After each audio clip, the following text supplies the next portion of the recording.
Okay, so I don't know if you saw this movie, Ghostbusters. The hold on, relax yourself. Come back so I can talk to you. When I tell you I was not prepared for you to say Ghostbusters. What's up, everybody, and welcome back for another episode of the Lone Limit Podcast. I'm your host, Chelsie. This is your host, Jay. What up? And we can't get it together, so just bear with us today. We're here. We showed up. That's what matters today. Jay, have you looked behind me at all? Things are different. Oh, drastically. You know what? As respectfully as possible, I was in no way worried about you today. This is the first time I'm actually looking at you, too. Wow, very different. The vibe shelves are gone. Guys, I am a big girl reader now. Hey. I have big girl shelves. You know what? Let me not say it that way because all shelves matter. Okay. That's also not even what popped into my mind. I'm not playing with you. You know what? Whatever fits in your budget situation and in your home size, that is what matters. Right. Now, I am one of those fortunate people who has the space to start their own home library. And I have started. I shared a little bit on social media. I will share more, but I will be honest. The process of putting the bookshelves together did send me to urgent care. So. I'm sorry, what? So. Okay, we're going to have a talk after this episode because this is the first time I'm hearing this. I mean, I texted you from urgent care, so I mean. Oh, you're right. Okay. But you really didn't spill details. You were just like, yeah, I'm fine. I responded. That's how you know I was fine. I was like, that's not how you know you fine. The doctor had already seen me. Listen, I do what I do. But I will share more as the bookshelves fill out. But in the meantime, these shelves behind me will slowly start changing because this is going to be my TBR. My physical TBR will be behind me. And then, of course, what I've been reading already will be up above. Will you still keep the same stamp pile? Or is that going to... Yeah. Okay, cool. Yeah, I like the vibes. Vibes. I just ran out of space. And I said, you know what? Hey fam, I know we live in this house together, but I will be taking over space. Thank you. I literally did a deep dive on this signed and special edition bookstore, and I literally had to throw my phone across the room. I was like, no, because I literally was just, everything that I was like, ooh, yes, ooh. I was like, Jay, you only have so much room on your shelves. Relax. Is it the one that I shared? Scribbles? Yes. And something? Yeah. Yes, yeah. I was just like, I think I'm learning I have a thing for sprayed edges. That was the thing. I was like, ooh, yeah. For anyone else who's curious about this female-owned and run bookstore that does special edition and signed books, I will make sure to link them down below. I personally have not bought from her yet, just because the books she currently has, I either already own or I'm not interested in. So I'm waiting. I've started to get stingy again with my book buying, and it's a very different world out here for me now. I'm very interesting. I like it, but I don't need it. I like it. I'll wait. And if it is something I truly want, it'll come back to me. Okay. I feel that. Yeah. I feel that. Plus, moving all these books for the new bookshelves taught me I need to read the ones I have. Yeah. When you go through your physical library, when I went through mine in New York, and I literally separated them by what I have already read and then what I have left to read, I was very shocked that the to be read pile was bigger than I was like, I'm sorry, when did this happen? So I was like, that's why I'm such a strict book buy. It has to be I love it, I need it. Not oh, that looks cute. No, I love it, I need it. And then it can become a part of the family. I don't think there's a rhyme or reason to it all. I just saw how many books I haven't read already on my shelves and said, hey, you should probably read some of these because you want to. You just keep putting them off. But it has been helping me get out of a reading slump. Jay, I've been in a real reading slump lately. Okay. So that's been nice, That's good. Funny enough, I feel myself slipping into one. Let's just say that being in a reading slump, being a mood reader, and then having to read for the podcast, I think my dentist had a better time pulling out my wisdom teeth, okay? I'm going to just say that. Yeah. Because, Jesus. Yeah. Before we get into today's book. I find myself like avoiding certain books because I'm just like, I'm not ready for it yet. And then I'm just like, but if I'm not ready for it yet, then I just don't read it. Then I end up just reading podcast books. I'm kind of just like, all right, I think I'm just going to go play video games as opposed to just like, what did I usually be like, oh, let me go read. And so I'm just like, I feel the slump coming on. So we'll see how it shakes out. Jay, I think you also have an update you need to share with the people. I do. Okay. So our last episode was Topaz by Beverly Jenkins. And given Chelsea's like recap and review of the book, made me go. It's called Guilt.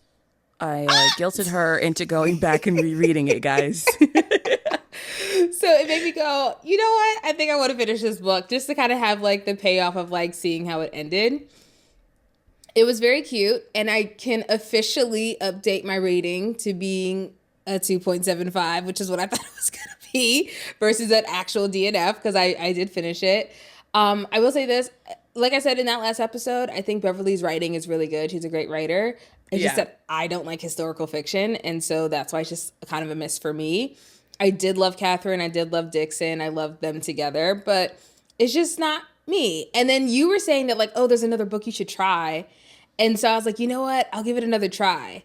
I didn't even get out the first chapter. And that's kind of the energy I had with Topaz if I didn't have to read it for the podcast. I was just like, I don't think this is a knock in any way to Beverly. I think it's more so it's not my type of books. What's crazy about the other book that I recommended is like, you did make it out the first chapter, but the first chapter is mostly smut. So what happened? I don't know. Maybe there wasn't enough plot. I just was just like, ugh, I'm over it. And I just couldn't get through it. At least I know I can return them to Libby because somebody over here tried to not listen to my instructions when she went back. I said, Jay, whatever you do, don't read it with your ears. Read it with your eyes. And somebody over here was like, I tried it with my ears. And I said, I don't know how more clear I could have been for you. I don't think you understand. There was like a huge 2K event happening. And I literally can't read with my eyes and play video games at the same time. But I can read with my ears and play video games at the same time. So like, something had to give. All right? Something had to give. There was no time limit on your reread. Oh, I did not consider that in the moment. Like I said, I was locked in on this 2K event. I was locked in on this 2K event. All right, I was locked in on it. I wasn't thinking of other on the couch. As someone who has sat on the couch and watched you really lock in on one of your 2K events, I can understand. All right, because I was locked in with you. It's so funny because I'd be like fist pumping and yelling like multiple times. I remember so many times when I used to play at home, my mom would be like mad at me because she was like, I'm watching your video games like it's a real game. I'm like, it is a real game. I'm into it. Well, Coach Popovich, why don't we get into the podcast? How about that? Because there are some updates. There are some things going on in this world, and I really need someone's opinion because I'm really starting to think I am an anomaly. I really am. I need to know what's going on before I have a statement. So, I have put a time limit on how long I can scroll for each day. Okay, I get kicked off the apps at a certain time because the reading slump is not going to fix itself. Which also means that what I'm seeing, I'm really paying attention to. I'm not just mindlessly scrolling. And I came across a bookstagrammer who was doing her monthly read up, which no shame there. But she was using a very popular diss track that's playing even at the Super Bowl as her background music. And I just thought, do you even know what this song is talking about? Like, why would you choose this as the song for your reading rap? Like, the two don't even connect. And I'm not saying a lot of songs do connect with reading, but you would think that the choices had to be better than using a diss track that accuses a man of things with an A minor note. We know the song. We know the song. Yeah. I was like, I can't say the P word. we know the song. And I just thought, am I the only one who thinks this is crazy? And I know she's not the only one because the song is just so popular. And I just, like, at some point you have to take responsibility for the content that's going on your page. And I don't think just using a song because of its popularity is the way to go. And this isn't the first time I've seen some nonsense like this. So am I crazy? I don't think you're crazy. I actually agree. There's such a disconnect and it's like weird. And I will say specifically that person's background, that song and the books that they were combining, because I actually know the post you're talking about, I was just like, I don't think that they understand how much subtext is happening and how it could be seen a little bit as offensive. I want to say yes, but at the same time, I kind of want to say like maybe there's a level of, if nothing else, cultural ignorance. And I think they're just like, oh, it's a popular song, it's trending, so let me make a video out of it. And I was kind of just like, pick another song, boo, pick another song. Yeah, and I don't love it. I don't think you're crazy. I think you are being a little judgmental, but I don't think that's a bad thing. But I just kind of feel like, I don't know, social media has so many layers sometimes. This is the second round of this happening on my social media. Like, I remember during the pandemic, there was a Busta Rhymes song that was going around and being used frequently for all these different types of fashion videos. And then all these people are using it. And then all of a sudden, people of this skin tone felt, if you can't see me, I am pointing to the inside of my hand. For those of y'all who like to listen and not watch the podcast, no shame in that. But people got mad at the disrespectful lyrics that were in the song and the curse words, and they were posting videos like, oh my God, can you believe what's been said in this song? And I've used it for so much content. And I was like, those of us who it was meant for know what the song is and what the words are. Yeah. If you don't pay attention, it's not my fault.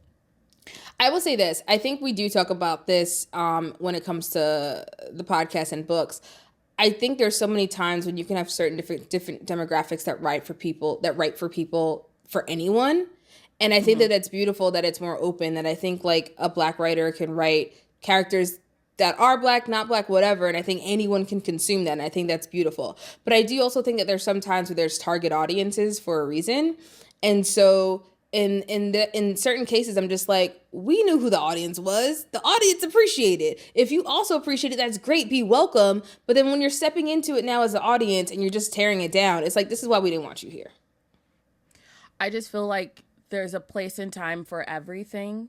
And doing a monthly wrap up of what you read using a rap artist's diss track that makes some very strong claims in it is not the time.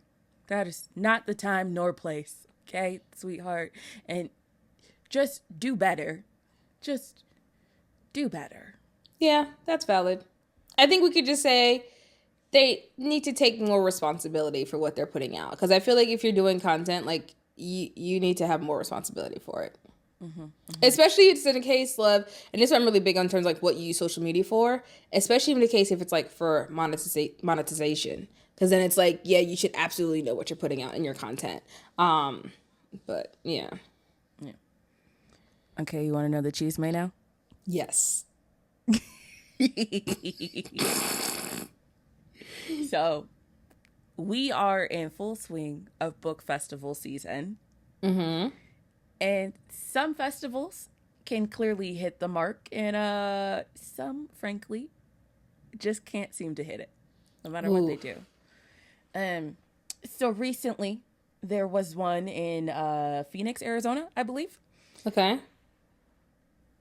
People, literally, the festival was not put together well, and so people paid for their tickets and these special meet and greets with Mm-hmm. authors only for it to not happen. They so the lines were so long that, like, I think the festival was like, we're open from this time to this time, but people were Mm-hmm. still in line like 2 hours after like closing time, Mm-hmm. trying to meet the people who are supposed to be signing books and stuff. And one girl posted saying that she claims, this is all alleged, she claims Mm-hmm. that when she went to the people who run the festival and the like attendee Facebook event page and Mm-hmm. cleared the air, she was promptly removed from the group. Ooh wee. Yikes. And so this got me thinking because, Jay, this is our first year Mm-hmm. attending festivals. It is. How would you react in that situation where you've paid your hard earned money, you've been promised an experience, you can't stay late, you might have work or you have Mm-hmm. kids to put to bed and A all these plan. things. Yeah. And when you go to the event owners and say, hey, my experience wasn't good, and all they do is block you, I can't imagine that I would respond kindly to such actions. Funny enough, I feel like if we're together, my job will be calming you down. I just I think it's really rude because even my experience trying to get tickets to some of these events that we have planned this year was Yeah. not smooth Not sailing. easy. Yeah. It was stressful handshaking as I'm trying to type in credit card numbers, Mm-hmm. websites crashing, being up at ungodly hours Yeah. so I don't miss anything. You know, it's all these things of coordinating with your group so that one person is in charge of getting tickets, all these queues. So, not even like if someone had come to me and just said, listen, we hear you out. We're really sorry. We're working on it. If you didn't get your books from your author, we'll try and help Yeah. facilitate you at least getting that. We'll see what we can do. It's very hard with lots of people. I'd be like, cool, bet. But when you block me and you've taken all my money and you promised me an experience I Mm. didn't get, that sounds Mm-hmm. like I have to take legal action at that point. The I personally, as someone who it's been my job to handle logistics, I don't understand how these events go so left. Like I don't understand it because I have been in charge of some situations with very limited resources and we still make it happen. So I'm just like in awe because I'm just like, why would you put on I guess such a big event if you know you can't handle it. Like that's my number one. And then I'm just like, okay, if you're putting it on, you realize it's bigger than what you can handle. Hire someone to take. Okay, that's a whole different rant. Okay, Well, it's also like this isn't their first year doing this festival. This isn't like a new thing. This is they've done it at this is at least their second year doing it because I heard of it last year. So I'm just really confused on you're supposed to how get better and better every year. Like that's how it's supposed to be. I'm like, is there a piece of the story that we're missing? If you know, comment below. Let us know what the tea is. Because what I've been seeing on social media is I'm even seeing authors being like, I'm so sorry you had to wait in those long lines. I Then really that sucks because appreciate it's you not on being the there. authors. Yeah. So it's like, you know what your capacity is before you sell the tickets. Mm-hmm. And then from what I read, the event staff also blamed it on the authors for being chatty Cathys with the people ahead of them in line. So I really don't think they know what they're doing in terms of just customer service. I'm not saying they don't know how to Yeah. put on an event because I don't know all that went into the situation, but it does sound like your customer service response is not up to par. Yeah, because like the response to someone that's excited to be there and feels like they're not getting the experience that they wanted to get is to remove them. That's pretty not a great. sign.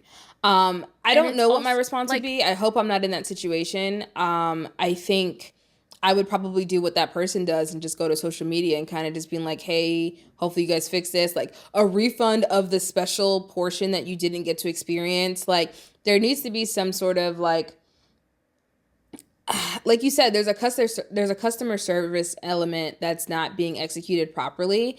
And it's obviously not just one person's experience. The line wouldn't be long hours after the initial time slot if it was being ran smoothly.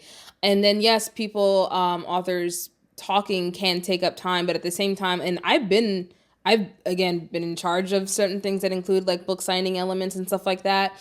You still want people to have authentic interactions with the author. That's kind of the whole point. Because if they just wanted a signed book, they can just go buy that. You know, it's the face-to-face element as well. And that's when you have someone that's guiding the interactions. Like you can have to tell them what you like about the writing, whatever the exchange, as they're signing. And then you kind of bring up the next book as they're going and they can finish having that conversation and move it along. Like that, I don't know. I think for me, even if they just said, you know what, I'm so sorry, this wasn't up to par, I invite you to come back next year. We'll treat you better. We'll give you a top of the line experience. Maybe a free ticket for the next year's festival, something. Mm-hmm. But could you imagine being like, yo, I scheduled my flight for the red eye out, thinking that this was going to be over in enough time for me to meet my flight. And now I have to choose between meeting my dream author and my flight home to my family. Not that flying is that great of an option right now, but I'm just saying. Yeah, no, that's a really tough situation. I think for me, what I would do in terms of fixing it, I would absolutely refund the special portion that they didn't get, because they still did get to have the experience. It didn't end on a good note. That's fine. Like that's not great. But the fact that they did actually enjoy the book festival, and then I would just refund the special like author signing portion of it. Yeah.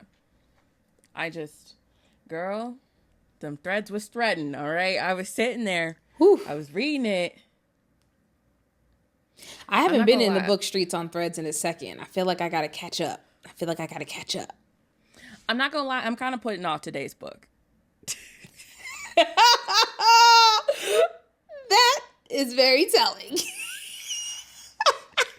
So we got one more portion left, and if you could talk very slowly through these book recommendations, I would greatly appreciate it. The way I'm realizing I was supposed to do my book recommendation, I did them, but I just like, okay, I did them. For those of y'all listening, I am straight-faced just staring at Jay right now, okay? Hold on. I did do them. Mm-hmm. She thinks. No, I did buying time okay. Right now? No, I did them. I just wanted to make sure, because I didn't have it written down. Because I did them, I just didn't write it down. I just wanted to make sure I got the author's name correctly. I got it. I'm good. Okay, you ready? got you? I got it. You ready? Yes, I'm ready. Okay. Wait, what was the rest this week? Wait.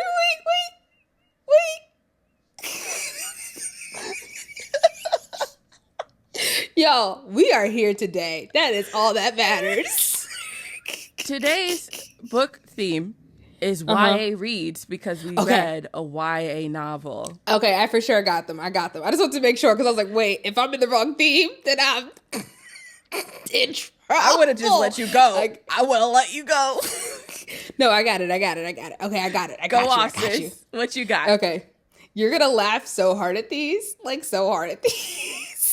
Okay, so my first one is Spy School by Stuart Gibbs. It is more so on the younger age. I think it's like middle schoolish age. But if you guys haven't figured it out by now, I love anything with a spy in it.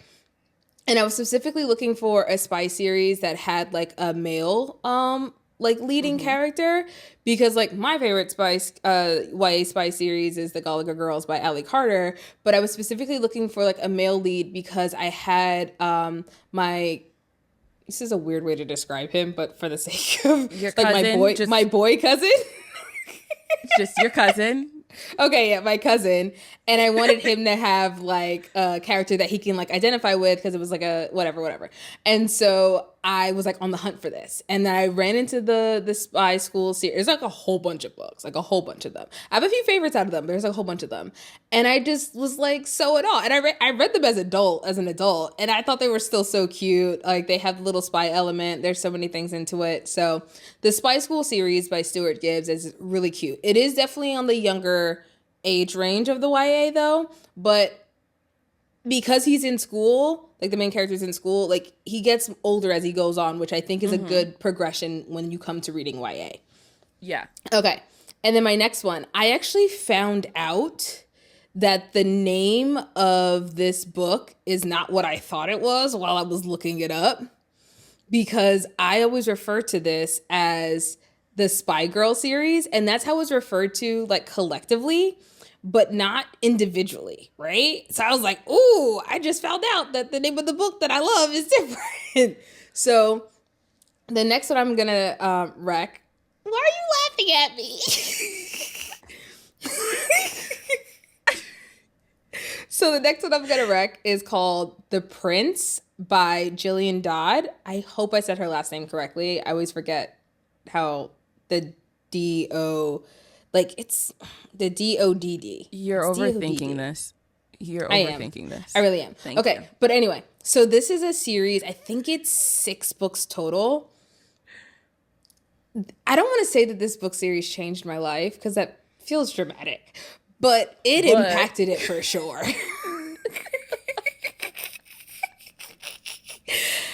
So the first book in the series is The Prince. Read them in order. Please do not read them or if you do read them out of order, you can don't do what you want. No. Do what you want. Read them in order. Live. That spells live for my Ted Lasso fans out there. Read them in order. This series, this was the first time like I experienced being like book shook, and I was like, like I was just so enamored by this series. It starts off with this. I was gonna say teenage, but no, she's a teenage girl. She's graduating high school, and it's a spy high school. But we don't spend time with her in school. That starts her like spy career, and that's where we jump in, and it's like her actively on a mission. It involves an actual prince of a country. This country is like very an actual involved. Prince of a country. Oh well, a fictional prince of a fictional country. In my mind, it's very real. Like, you know how we claim Genovia as a real place from Princess Diaries? That's how I feel about this book and this Royals. So I don't know what you're talking about. That is a real place. What? But that's my level of with this book. It's everything. There's like Lamborghinis. I don't know why that's a random thing, but they exist. Hey, Lamborghinis or Ferraris. Either one, but it's very important. If you get into it, you'll know why. It's like a thing. It's just it's a really good series. It's a really good series. And every book hits individually, but then the story collectively,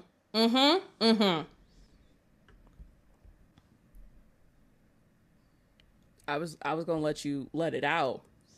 I let it out. Okay, I'm not here to yuck your yum, okay? Every phrase cannot be disgusting to you. I can't. I will have nothing left to say. I will just be here on mute for the rest of our lives. Everybody, good job. Okay. What happened to us today? It's funny because you actually did eat before we recorded. I haven't, and I feel like it's very telling. I have been up since 6:45 this morning, which for me, I like to be nocturnal if possible. So, I went to bed at 2 a.m. Probably for similar reasons you were up at 6:45. We'll get to that, Jay. We'll get to that. Let me do my book recs first. Okay, go ahead, wreck your books, girl. Number 1 is Harry Potter and the Prisoner of Azkaban by who shall not be named. I bought my book secondhand, so I don't want to hear nothing about it from nobody who sees them on my shelves. Okay. She didn't get my money. Listen, here's the deal. I have watched all the Harry Potter movies, okay? Mm-hmm. So I knew the story. But you saw the movies before you read the books. Yes. Interesting. Okay. I have never been emotionally destroyed by a book where I knew what was coming until I read this book. That's a good thing though, right? It was good, but also no, because I was emotionally destroyed. I mean, if a book wrecks you right, I'm not complaining. When I tell you this book wrecked me, Jay, I mean, I was listening to it. I had to pause what I just heard, pull out the physical copy, and flip to the pages to make sure what I just read is what I had just read. Wow. I said, what do you mean? What do you mean? What do you mean? There's only been like 3 times in that series I really had that moment of just, are you sure? Are you sure? Are you sure you read that right? Sirius Black is one of my ultimate favorite characters. He's Harry Potter's uncle. And yeah, I love that man so much. Also, I love his beef with Mrs. Weasley. Mrs. Weasley is Sirius Black. Man, those two will go knuckle to knuckle over Harry, and I love that for Harry. Before I get emotional over a fictional character, because I feel it coming, I'm going to switch to my second book. I love when fictional characters feel real, though, because I'm like, that's my friend. I know. You go, best friend, you go. I would say Powerless by Lauren Roberts is another great YA read. For those of y'all who don't quite know what's going on, it's about a girl who lives in this kingdom where every year they do these trials to kind of whittle out the weak amongst the kingdom. You're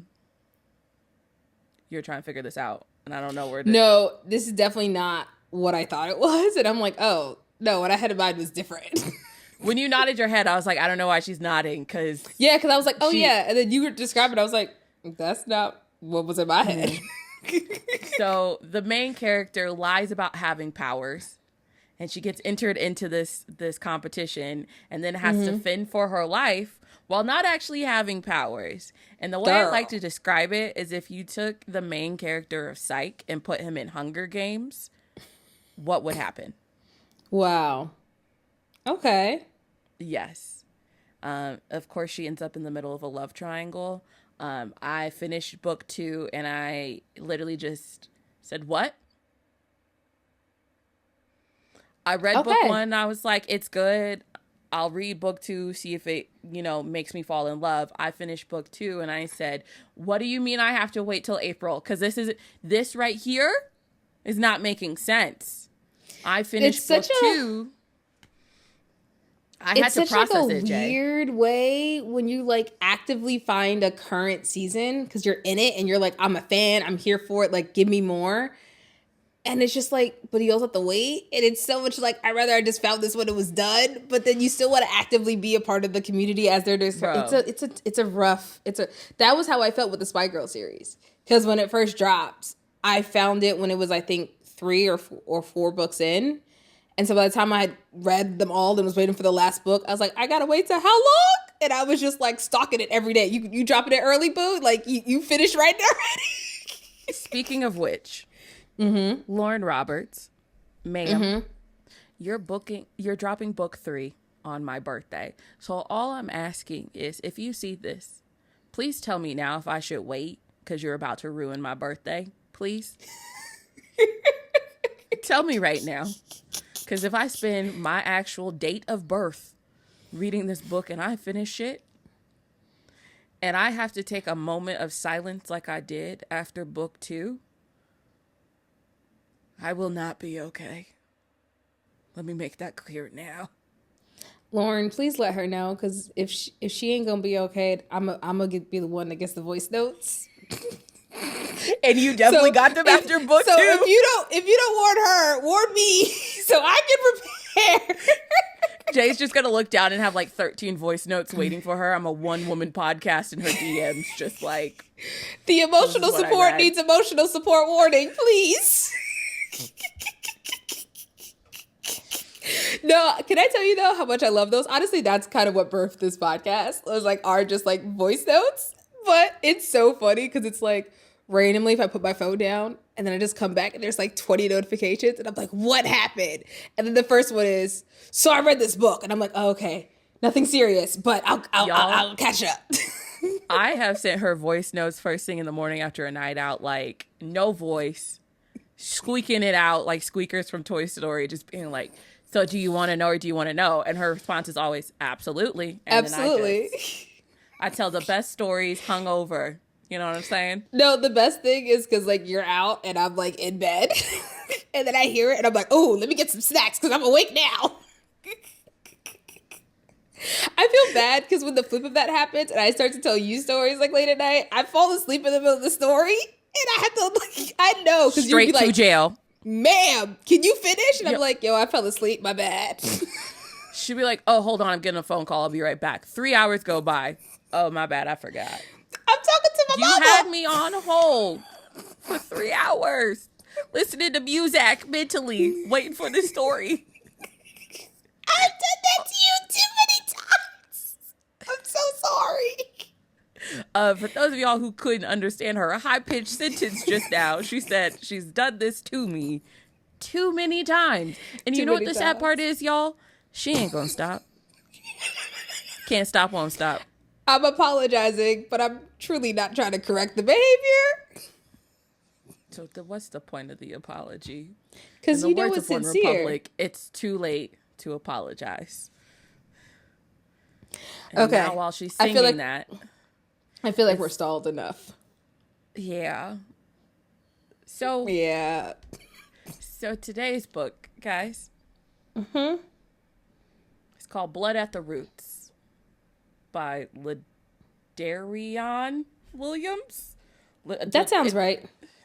It was a lot of multiple letters, and I'm dyslexic, so it just no. Yeah, it was for me. Williams. It was just like there were just so many. There were just so many names to learn. Like it got to the point where like I'm not even gonna write these people's names down no more. So it's just Jay, a lot. I of want to show you names something before we get into this. I need to show you something, and I need you to know, y'all at home, that what you're about to see is all of my thoughts as I read this book. So I just had some thoughts about this book. Okay, you guys can't see my notes, but this is how many scrolls I gotta do. Uh-huh. Yeah, I had notes. Ooh, I had notes. All right, where do we want to start? I want to start this off by saying I'm going to be careful with which notes I share, purely because on certain levels, this book is for the culture. And I'm not going to destroy this book like that right now. Let me delete some of my notes. You just ain't got to share them with the world. We could talk about it later. I just think that this is one of those moments where we have to be very clear about what we say and what we do on the internet. Yes, and that's true. While this book was not for me, a lot of moments in it are purely for the culture, and I have to support that part of the book. Yes, and I will like piggyback on that and say it felt so authentically black through and through. It was blackity black, like black, there's black, no way to deny and that. I want to make it very clear that the blackity black parts are not what I had issues with. Oh, I was here for it. I was those like, parts.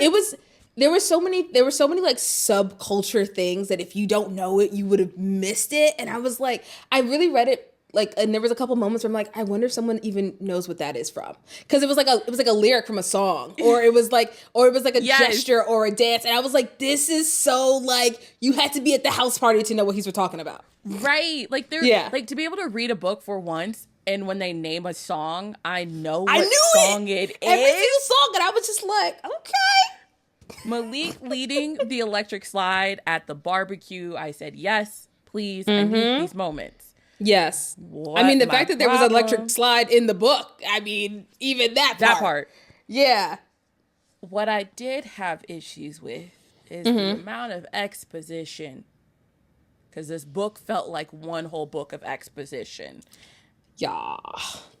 And that is where I struggled. Because the very first chapter is a 23-minute audio chapter on the main character stealing a car. Literally, I kid you not, my very first note is there a lot of cussing? My first note is 23 minutes to steal a car? No, to steal but it a was car. just one of those things I was just like, this feels excessive. Yes, the steal. Okay, let's just go backwards, right? To stealing the car. Wait, are we going to do our normal breakdown about how this is a boy who grew up in the foster care system after everyone decides that he killed his mother? Well, I was just about to jump into that, but yeah. Okay. Well, normally we give some background information, so I didn't know. Okay, the hand is moving a lot. No. No. I was just about to say that it was just like the book starts off. Honestly, I don't remember. I think the very beginning of it is the flashback to when he was 7, yeah? Because it's him telling us while he's trying to go steal this car. So it's a prologue about the night That's what it was. Happened. Yes. And then chapter 1 picks up years later. He is now aged out of the system. Mm-hmm. It's like 15 years later or something like that. Yeah. Okay, yeah, perfect. I think it's 10 years later. 10, you're right. I just read the note. I was a communications major, y'all, so, give me some number grace. Yeah, first of all, some people don't read prologues and epilogues, and that's a whole other rant I'm not touching into. With that being said, I think the prologue had a lot in it that is referred to a lot later on and throughout. And essentially, when he's 7 years old, he witnesses his mom having like some sort of like ceremony type thing where she's screaming. There's 4 people in the house, and all this stuff happens. And then his like magic combusts. Essentially, he kills some of the people. His mom disappears. The house basically almost the house isn't burned down, but there's like fire scars all over it. And then he knows that he didn't kill his mother, but people are telling him, "Oh, you killed your mother. You killed these other people." And so that it's like emotional trauma, just huge emotional trauma. That's how it starts. And then when we get into the actual story, it's him at 18. Yes. At 18, he has finished school early, which I like to point out because I think that speaks to the fact that he was a good student and he was smart on paper. And he did that specifically. Tell us how you really feel, Jay. Jeez. Well, I'm about to get into it. And he does that specifically so that he can free himself from the foster care system. So that was like the biggest thing for him to finish high school and stuff a little bit early, was so that he can emancipate himself, so that he no longer has to go to the foster homes because, after being in there for 10 years, he hadn't had the best treatment across the board. So right. At one of the foster homes, he made connections with 2 people. One is Alexis and one is Tay. Alexis was the first person he discovered that also has like magic. So they used to like play with their magic together. And then she got adopted. That the kid's name is Tay? Isn't it? No, I'm genuinely asking because in my head he was Tyreek. No, the brother's name is Tay. The main character's name is Malik. I want to make it very clear that I remembered almost no one's actual name. Tay would refer to Malik as Leek. So maybe that's what it is. Like I knew who Malik was. Yeah. I knew who Alexis was, Uncle Sam, Grandma, and yeah, you got the main people. Yeah. So yeah. Sure. So Alexis was like who he connected with. I literally have the note of like his like magical foster sister. She got adopted. Can we just talk about the fact that they both have magical powers? She gets adopted, tells grown-ups that she has another person in a foster care system with magical powers, and ain't nobody go get this boy. Especially since we find out that her family that adopted her had magical powers too. I'm like, here's my thing. I want to do this in a normal book breakdown, but it's just not going to work. I don't think we can. I think we're going to rant too much. It was 15 hours of, so we just not going to talk about it? We just, okay.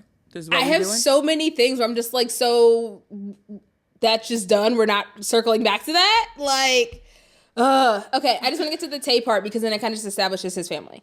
So it's his foster care brother who he loves and adores, and he decides to break into a car and go kidnap his brother to take care of him with no real plan other than to make it no to California, money, no resources. At that point, I just said the plot is lost. The plot is See, lost. This is the thing that irritated me from the top of the book. I was like, bro, you are intelligent. You did what you had to do to get yourself out of the system. The very first thing you do with freedom is potentially jeopardize it by doing one crime, stealing a car, which you were witness doing. Second crime, kidnapping, also a crime, also witness doing. Like... I just was really confused on why he didn't have like a job bagging groceries or something to put money in his pockets. Like that was the thing that didn't make sense. Like I understand that a lot of the town thinks that you took out your mother, but at some point CVS got to be hiring. Like it was frustrating to me because then especially when you get to the point of having stolen the car, having taken his brother, that also like technically like assault on his way out from taking his brother. What do you mean technically? There's no asterisk on that. Homie was ready to rock that man's stuff. Probably warranted. I'm no judge, jury, or whatever, just saying. But here was the thing that frustrated me, is that the very first gas station that they got to, well, first of all, so Tay is diabetic, and he was about to have a low blood sugar episode. Like, his insulin. What were they going to do when he ran out of insulin? What were they going to do? I know how expensive insulin is in America. Ugh. It was one of those things that taking Ozempic. It was just so frustrating for me because I'm just like, bro, you are obviously a smart kid. So for this to be your first plans for freedom was so infuriating for me. And then they get to the gas station. He ends up committing saying committing is right. He ends up using his magic because he doesn't have enough money for gas. So I'm just like, bro, you were gonna go from was he in Louisiana, Alabama? He was somewhere in the South. He was in Alabama. Yeah. How do you go from Alabama to California with no gas money? Coast to coast, bro. Like, what do you do? Oh my gosh, that made me so mad. I'm like, you couldn't just been like, let me get to Memphis. Like, I feel like Memphis would have been a more achievable plan versus California. Also, okay, so when they get to the gas station and they meet Uncle Sam, I want to explain to you what I pictured for this entire book of what Uncle Sam looked like. Okay, say what you're gonna say. You know the villain in Princess and the Frog? That's a good one.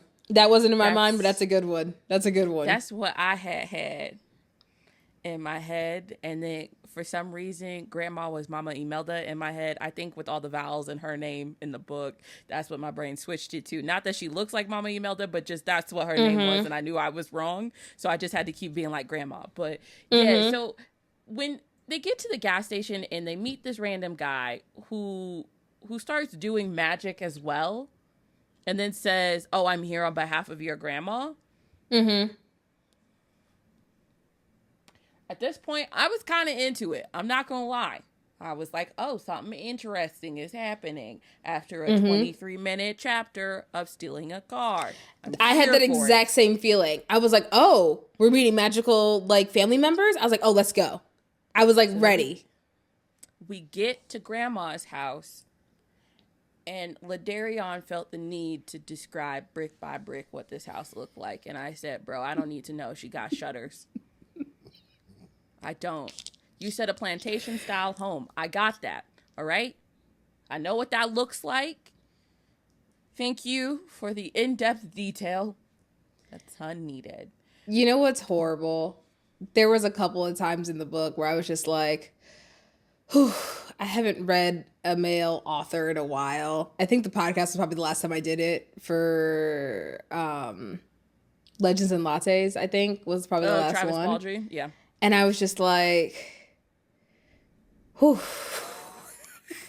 I had that moment a couple times. I was just like, men write differently. There's nothing wrong with that. There's nothing wrong with that. But it was just like, man, men write differently. And it was just one of those things of having that reminder because I don't read it that often. Playing devil's advocate here, purely because we are technically journalists, you know? Okay. It's terrifying to think so. It's terrifying. Yeah, I purposely didn't study journalism, so I kind of was like, ooh, I said technically. Yeah, but I get it. I'll vibe with that. Do you think the over-description was for non-Black people? There were certain points that I felt like it was. There were certain points that I did feel like it was. Like, I forgot what it was. I don't know if it was a song lyric or it was like a dance. It was something that he described that I knew the reference to it without the description. And then when he further described it, I was like, I think that wasn't for us. I literally, like, I was like, that wasn't for me. That was for someone who didn't know what that was. So, because Malik meets his grandma, there's a lot of awkwardness there. And then hate, like, big feelings. Yeah. Big feelings. And then every Black family does this thing where they introduce you to every cousin in him possible all at once. And it was like, I knew that feeling. I understood that feeling because I got 11 cousins. But the way he was describing it definitely felt like, here's a little extra for those who aren't of the culture. And I, like, at times I had to be like, I can't hate on him for this because there are certain references that if you don't know, you're not going to understand this nuance. Because, like, you know what's interesting? Like I think I kind of just tuned that out because I was like, yeah, I know what's going on. And I think, like, he was still, because I read it with my ears.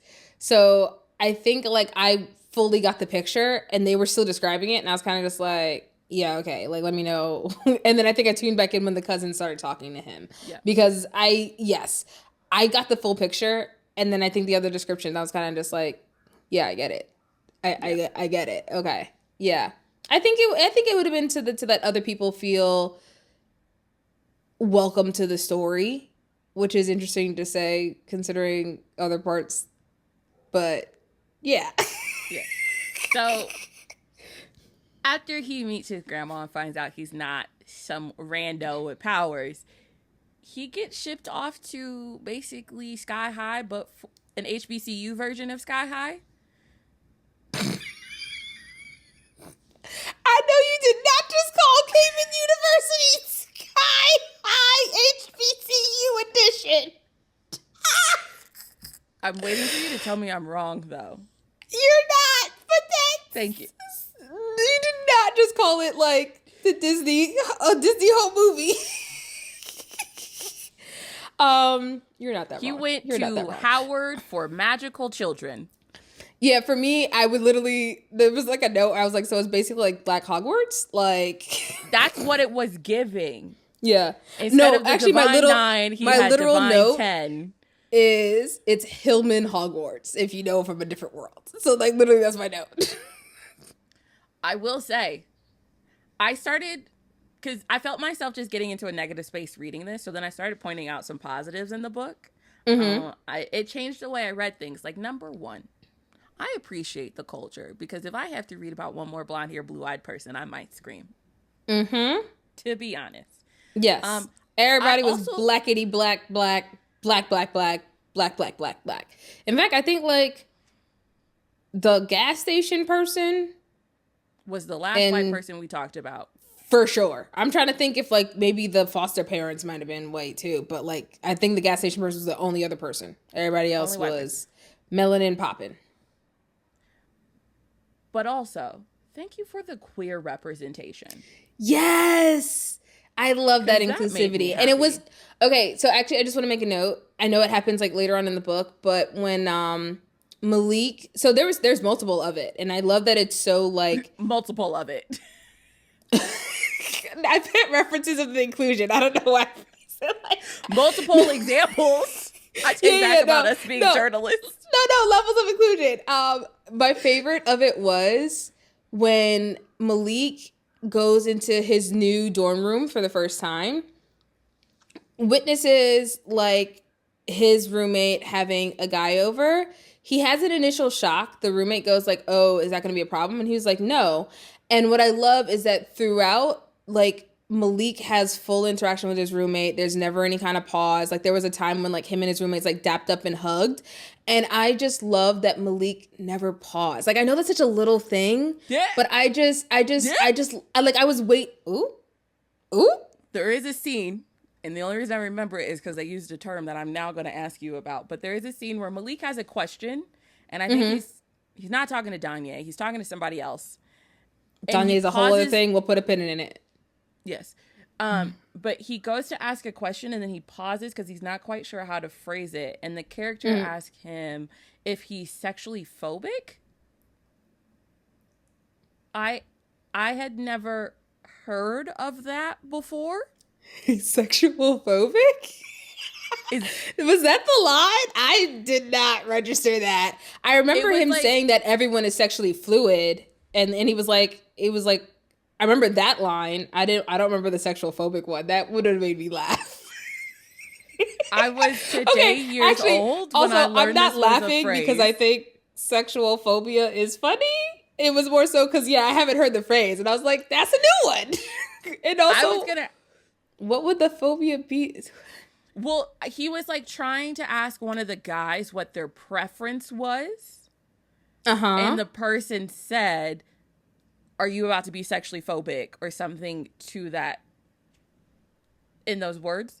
And so I had never heard of that phrase, and I was going to wait and ask you on the podcast so everybody at home could learn together. But y'all, I'm going to have to Google it and let y'all know how it goes later. I didn't even hear it in the book. They said it. It didn't register. I do remember the whole everyone is sexually fluid in today's day and age kind of conversation. But yeah, I don't remember anything else. I don't remember the other one. So Malik makes it to Hillman and came in. And he runs into his old little crush, Alexis, who we will get into later. Okay. All right. And he starts, intermingling with her crew. Things are pretty cool here, except for the chancellor, aka the president of the school. Yeah, I got questions for you later on him. Okay. And the chancellor moves and operates like So for him to have arrived at this magic school, it took a while for things to pop off. Okay. Can I just say, by the time we finally got to Cayman, I was like, you know what? He's at Magic University. Let's go. And it was just one of those things where there was a couple of moments in the book where I was just like, okay, we got the information. And it's like, oh, something's about to happen. Let's go. Then it was like, okay, more information. And it's like, oh, he got to magical college. Like, let's go. Then it was just like, okay. And I just felt like I had so many false starts in the book. It felt like when you're trying to get a lighter to light and you keep seeing the sparks, but you can't get the flame. And I say this purely because I took note and I said 26% in, nearly 4 hours of the audiobook. And all that's happened is he stole a car, freed his foster brother, discovered he has a grandma, and arrived at an HBCU for magic kids. Yeah. And then this is how I described it. I said, I feel like the first part of the book was childhood drama 101. And the rest of the book felt like I was in Magic University, but not in the fun way. I felt like I was literally enrolled in classes. Like, I felt like I was going to school with him. I did decide that I think this book would work excellent as a TV show and not as a book. Were you trying to put it together in your head? No, I'm trying to calm down because literally that was exactly what I was telling myself in the shower after I finished reading it. I was like, literally, I don't know why, but like sleeping, eating, or like in the showers when I get my bus, like creative ideas. And I kid you not, I was literally just like, this will be a phenomenal show. Phenomenal I show. Would have this 5-star TV show. Yes. Not 5-star book. And I was like, I can see it on Freeform or the CW, whatever they're calling themselves these days. And I was like, yes. And I was just like, oh my God, like Magic University. And I was like, we'll give it a real name. I mean, possibly just came in, but I was like, it's a whole thing. We have all the characters, we have all the things. And just fast forwarding to like the end of the book, the way the book ended made felt like me a go, season 1 finale. thank you. It literally made me say, the end of this book makes me want to read the second one just out of curiosity, because I feel like the first one just set up the world, and the second one, when he's actually on campus and like at Magic University, is the one we get to have like fun. And then literally, I kid you not, I was just like, but I'm tired of reading it and I just want to watch it. And I literally was like, I want to make this into a TV show. That's literally what I had as soon as I finished it. So producers, studios, if y'all have thoughts about this, make sure y'all call me, because I already know. Oh, just you? You want to be involved too? It was my idea. You said it first, but it was not your idea. First of all, I mean, we partner with a lot of things, so if we want to go in together, but we can have that conversation, because I think that would be fun. Right now. But definitely not the point right now. But I have it like halfway casted in my mind too. Just, So yeah.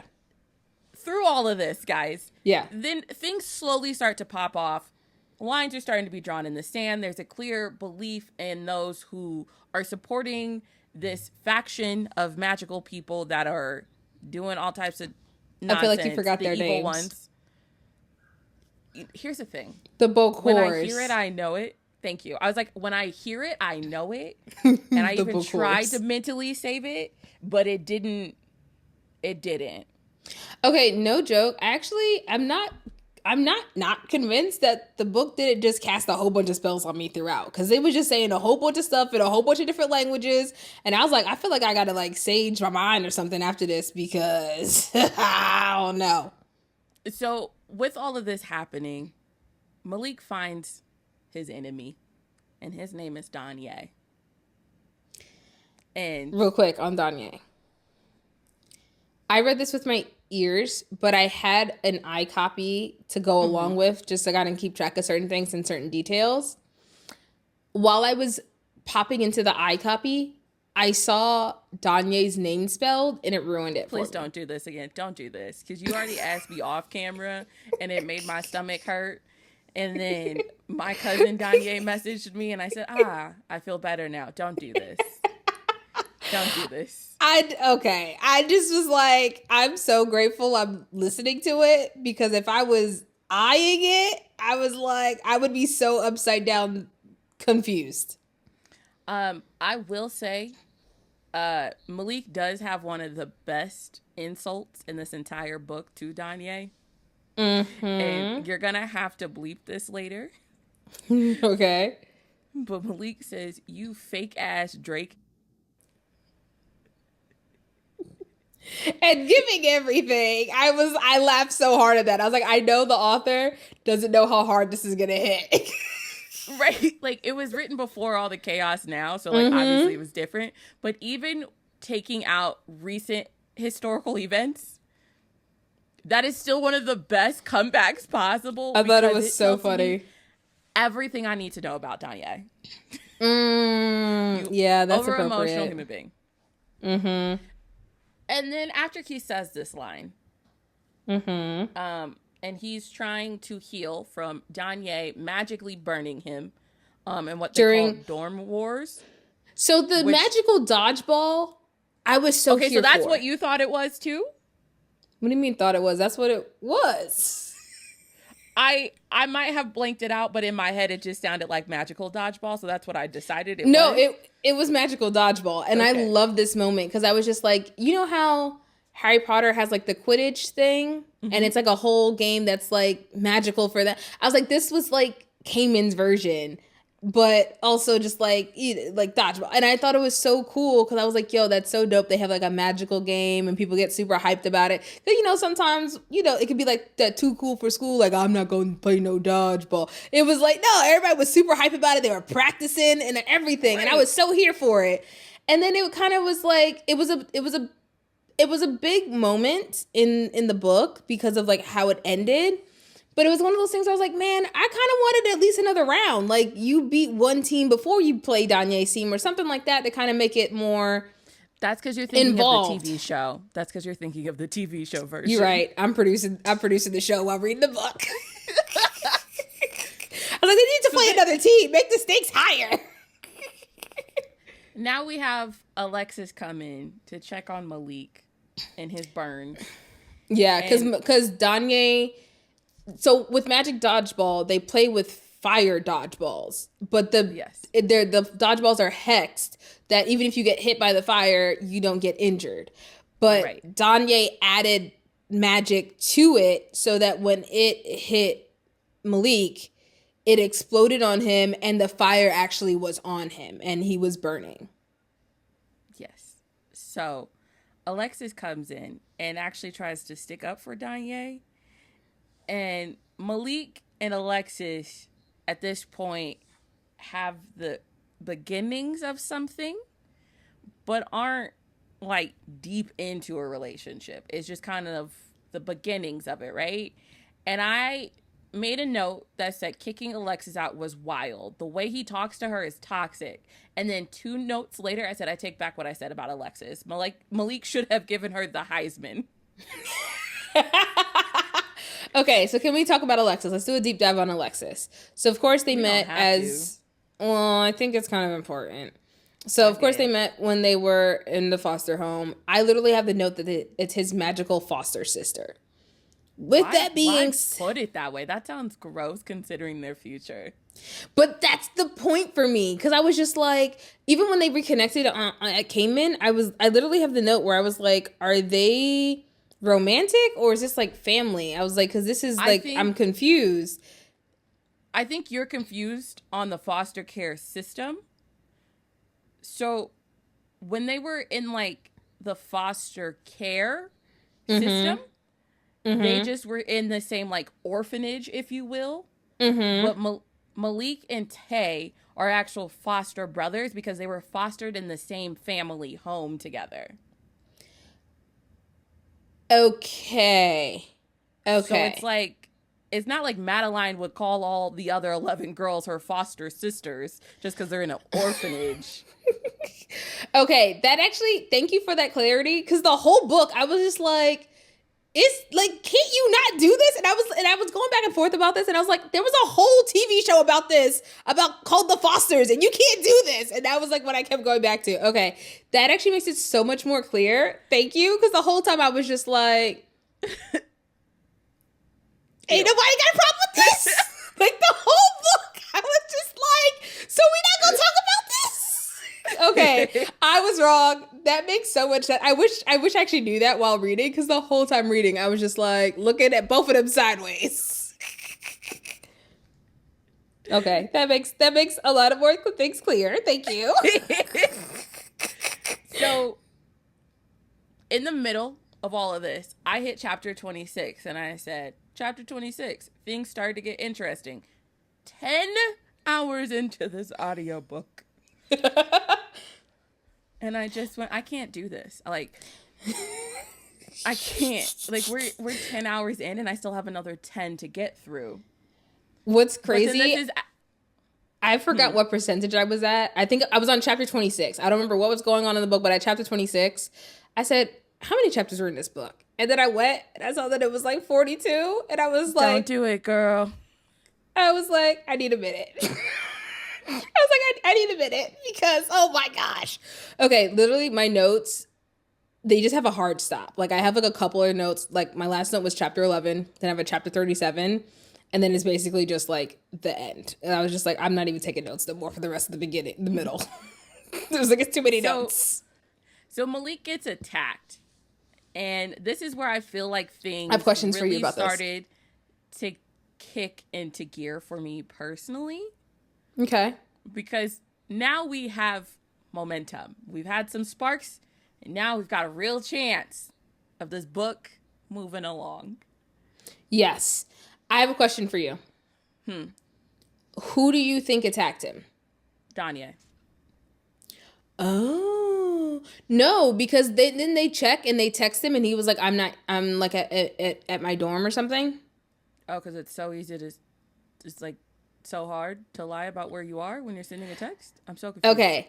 So well, when they told me it wasn't Danye, I didn't assume that it was Danye. I thought at the end of the book, because I was like, but wait, they never told us who actually attacked. Also, this was one of the scenes where I was like, so you just gonna not finish the scene? Like he just had the attack and then they went on and like no one referred to it ever again. I was like, we didn't clarify who attacked him. Okay, but from the end of the book though, I think it might have been the professor. Because it had to be someone on campus, because technically, also them talking about how strong this barrier is. I was like, But they've Malik been out here pooping crossing in and it out. left and right. They have pooped in and out of campus so many times with this barrier up. And he's like a baby magic boy. I was like, come on. Listen, but at this point, Alexis and Malik got a thing going on. Yeah. Mm-hmm. And we get a glimpse of a smut scene. I'm gonna say glimpse. Okay. It was something. Written by a man, and I want to know what your thought was on a.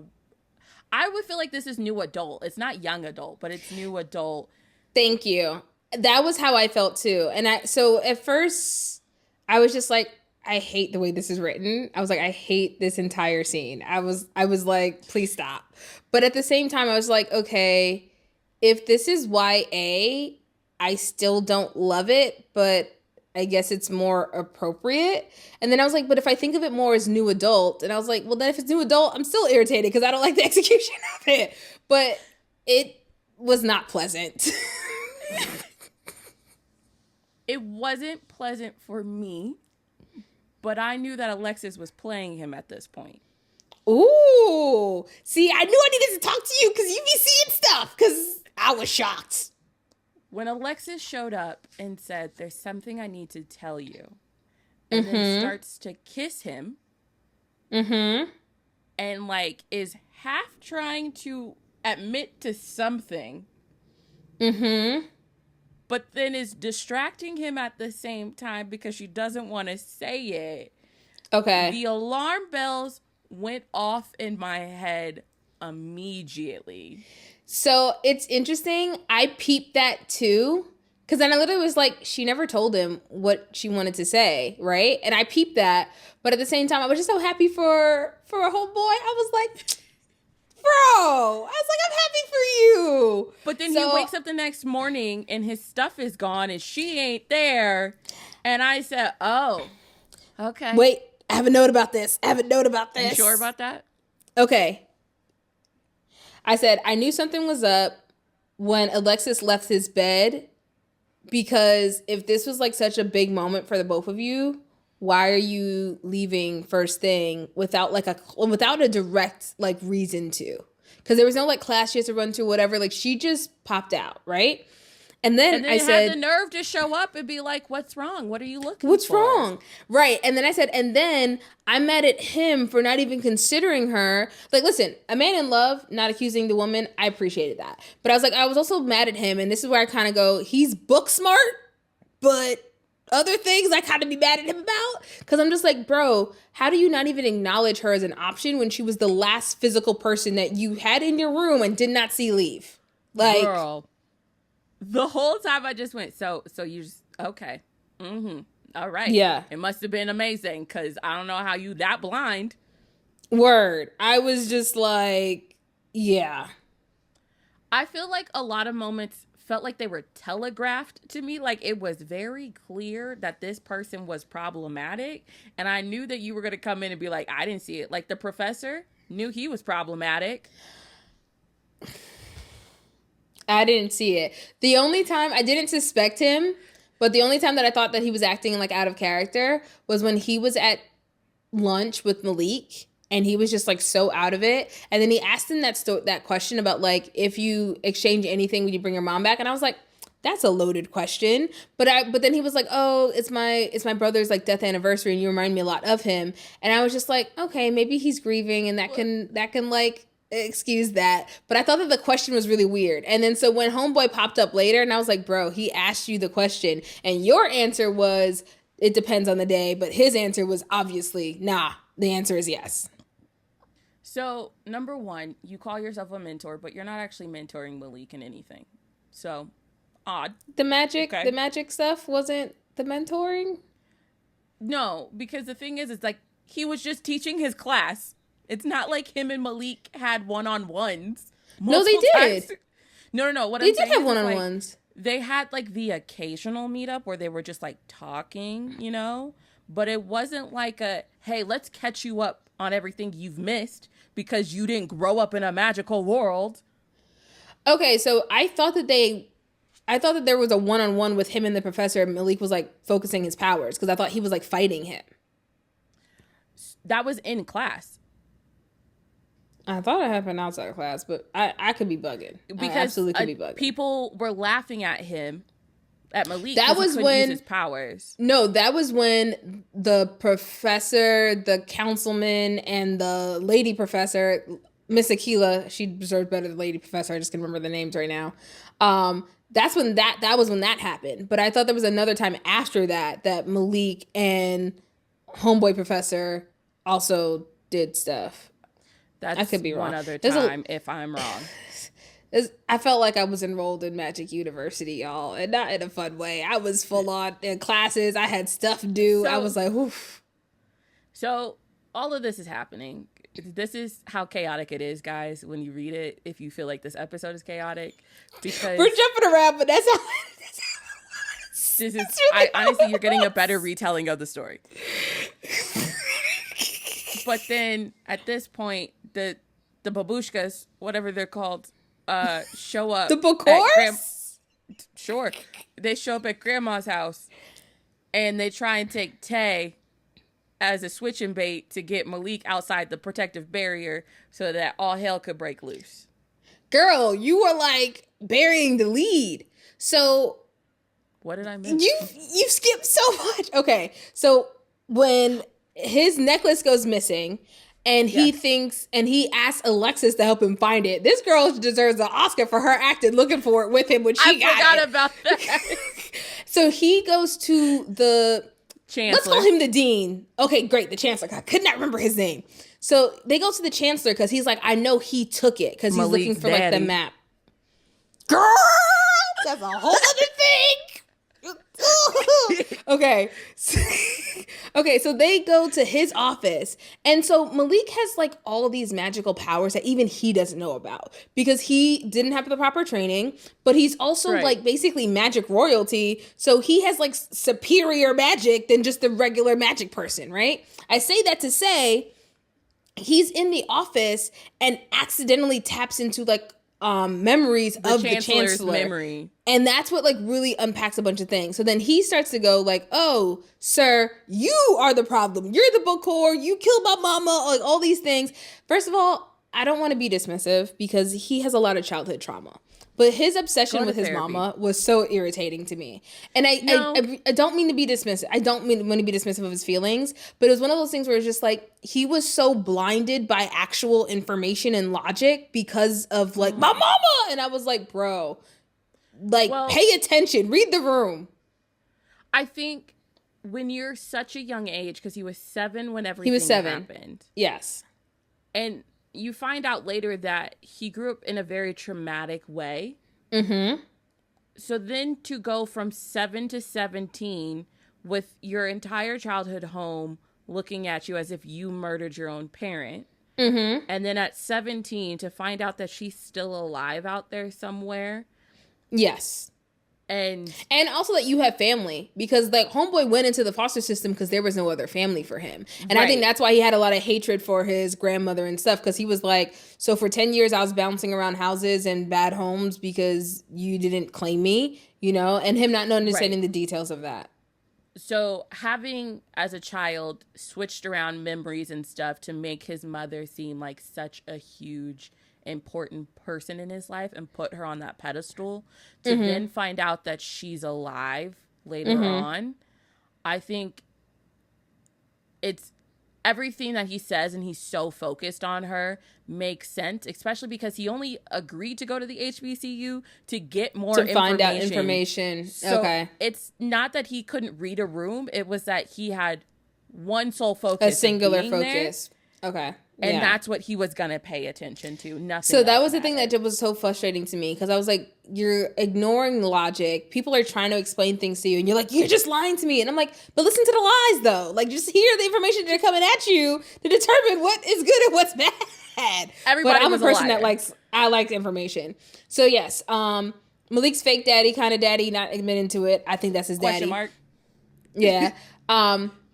So then he goes like, Malik accuses him of being a part of the Bakors and essentially like waking up this group, and that's taking all the magic. Now, throughout all of this, there's human and magical, I guess also human, people being snatched, and the magical ones are being stripped of their powers. And so this is happening in the real world and also at the university. So it's a really, really big deal. So people are like really, I hated the way the way they approached this information wise. The fact that they were trying to be like, oh, there's no problem, business as you. Oh, I hated that. At least be upfront and be like, hey, there definitely seems to be resurgent. We have it handled. We don't know the source, but we are on top of it. The fact that they were just going to be like, oh, it's not happening. That's why people didn't trust them. And that's why so many people like Alexis and other people were like, oh, we got to do our own thing, because they're not even acknowledging this. So that part. But okay, yeah. So boom, boom, boom, boom, boom. They go back to my Mama Aya's home, and that's where we find out that Danye's an op, the mentor professor is an op, Alexis betrayed him, his mama ain't shit. The mama is for sure alive. She was banished, not killed or whatever, and that because it's the full moon or whatever, banished her. Yes. Also, I thought it was also very interesting too, because he was very adamant of like there was 4 people, and he was correct. It was the chancellor and 3 others, 2 of which was Danye's parents, which is why he grew up an orphan as well, and why he hates the living guts of Malik. He was shooting daggers on sight, and it was because bro has the same hatred in his heart that Malik had. I would be that mad too if somebody spelled my name all types of crazy. So yeah, so it was just like everything was going on, and then unfortunately, Mama Aya passes because Danye stabs her, and it was very interesting. I don't know if you saw the movie. You mad like he stabbed your grandma? I actually teared up. I'm not gonna lie. Okay, so I don't know if you saw this movie, Ghostbusters. The hold on, relax yourself. The edition with all the women, which is actually my favorite edition of the Ghostbuster movies, but it was the one with all the women. Come back so I can talk to you. When I tell you I was not prepared for you to say Ghostbusters. Okay, wait. Okay, so like in Ghostbusters, and it was like the villain had to, like they killed the villain, the villain died, and they were like, oh great, he's dead. And everybody was like, the movie's not over yet. This seems suspicious. And essentially like through the death, like it became more powerful. So I had those same vibes with Mama Aya. It's not fully confirmed, but it's definitely suggested that she basically, the price, they talk about it throughout the whole book. The magic always has a price. The price you pay.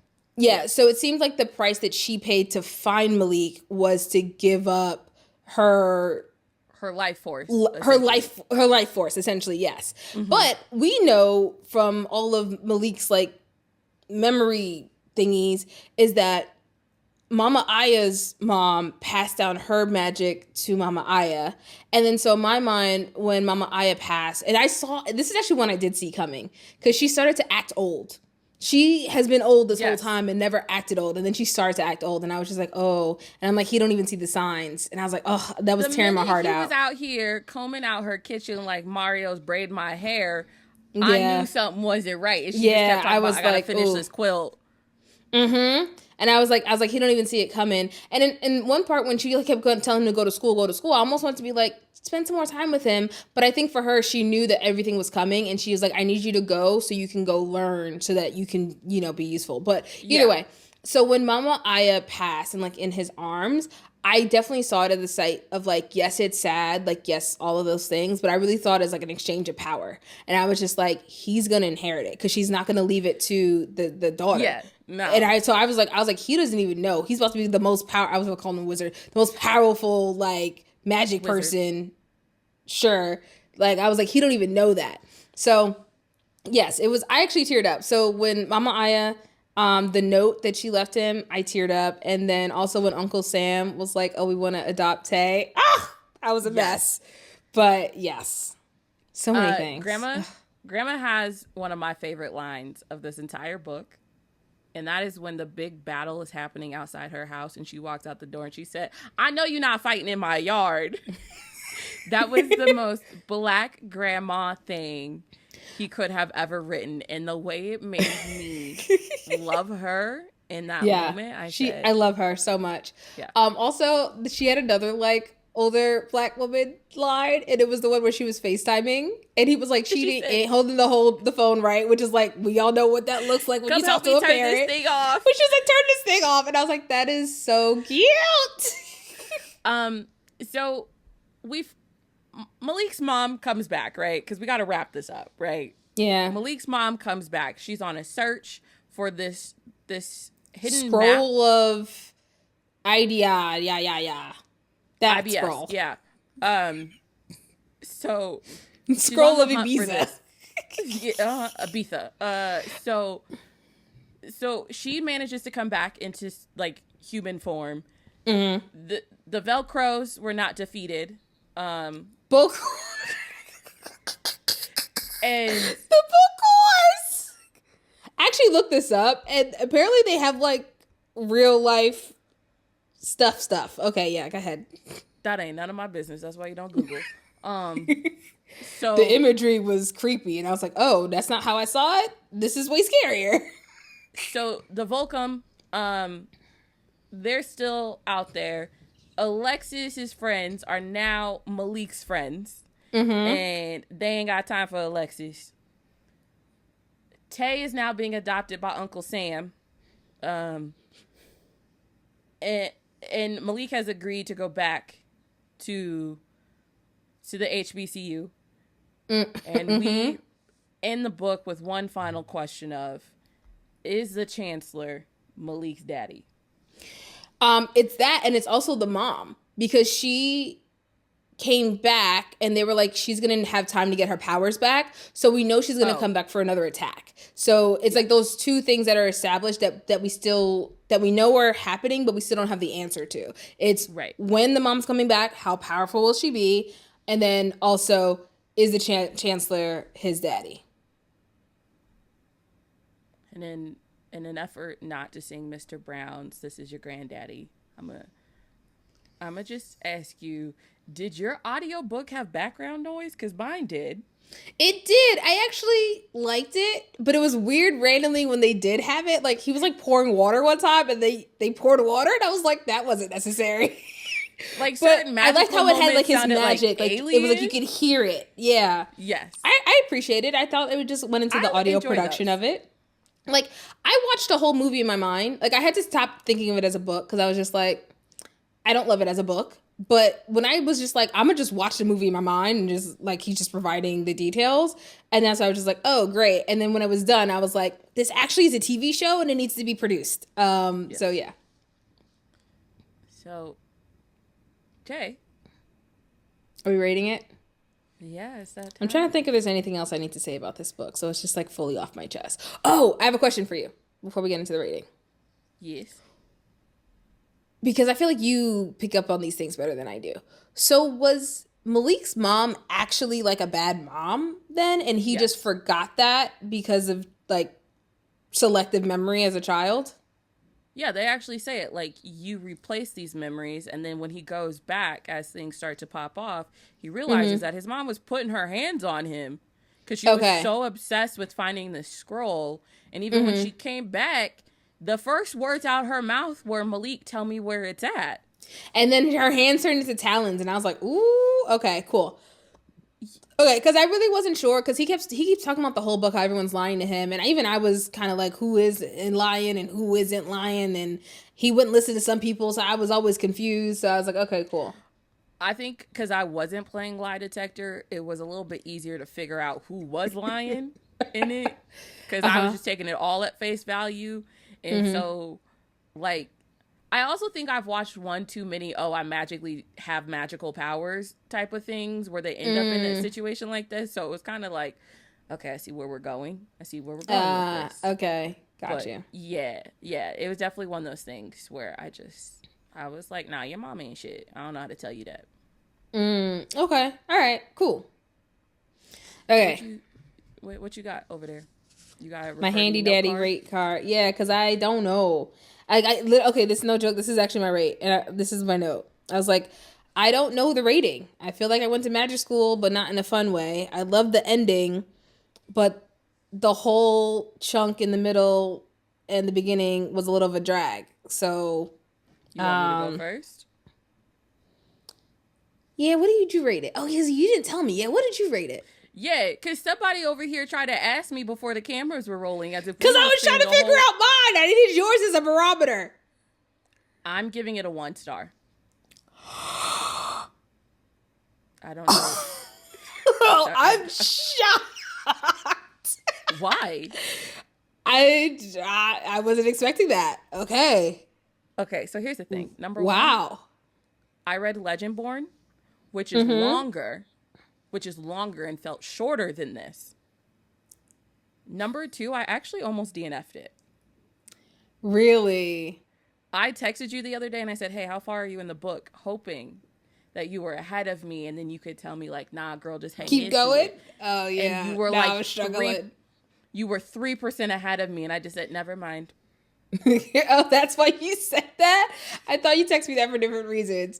Yeah, no, I was struggling. That's kind of why I had to like lock myself down to finish it because I was like, I gotta finish it.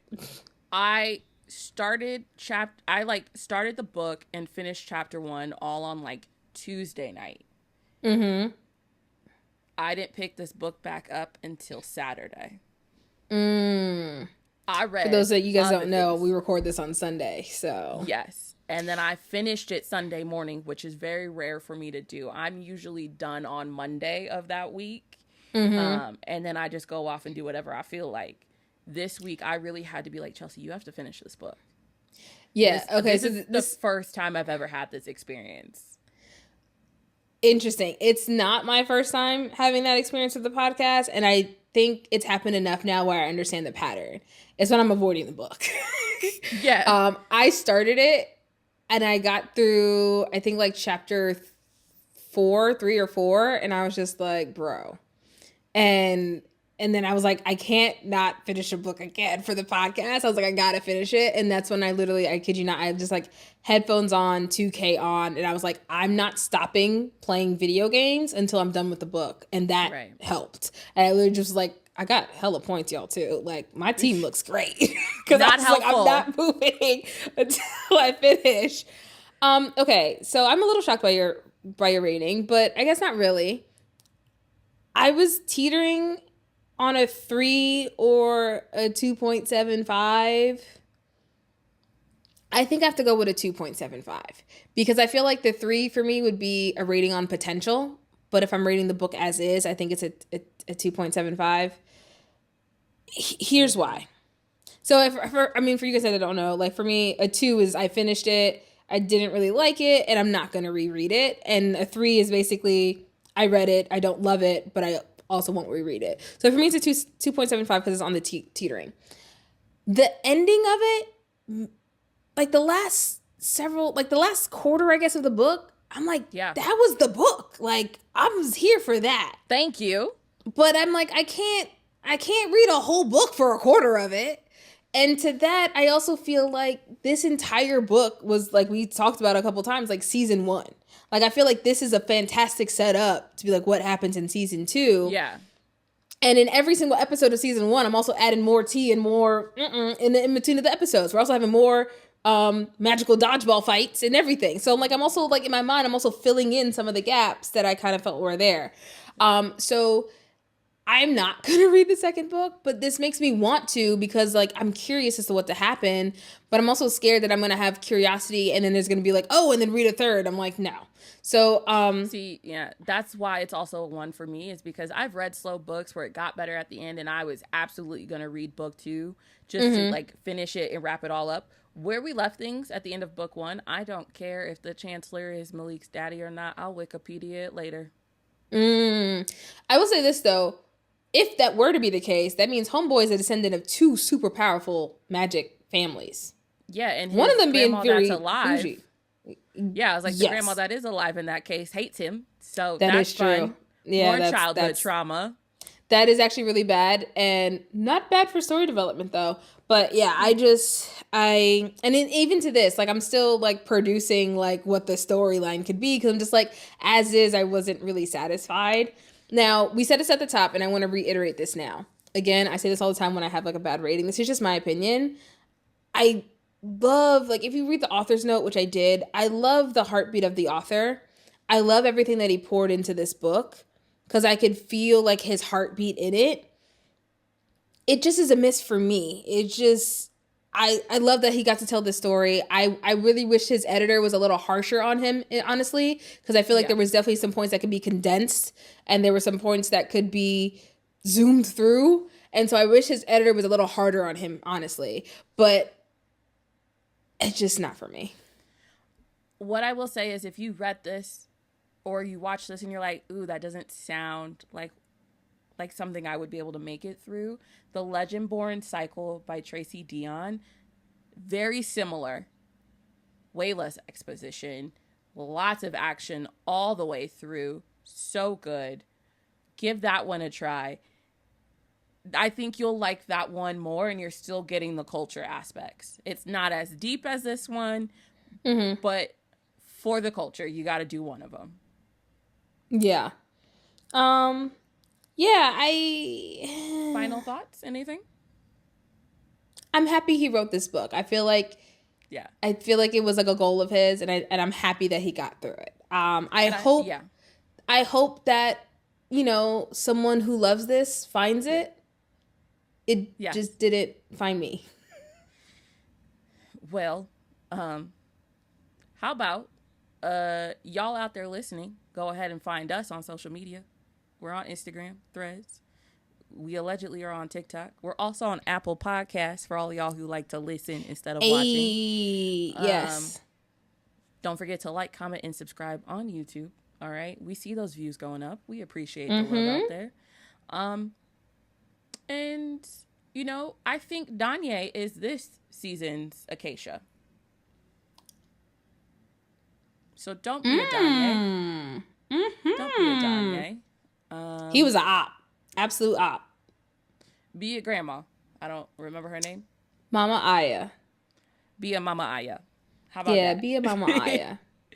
Yes. And comment down below. If you've read this book, tell us if we just missed some things. Give us your thoughts on it. And we will see you in the next one. And hopefully it goes a little bit better. Yes. Hopefully.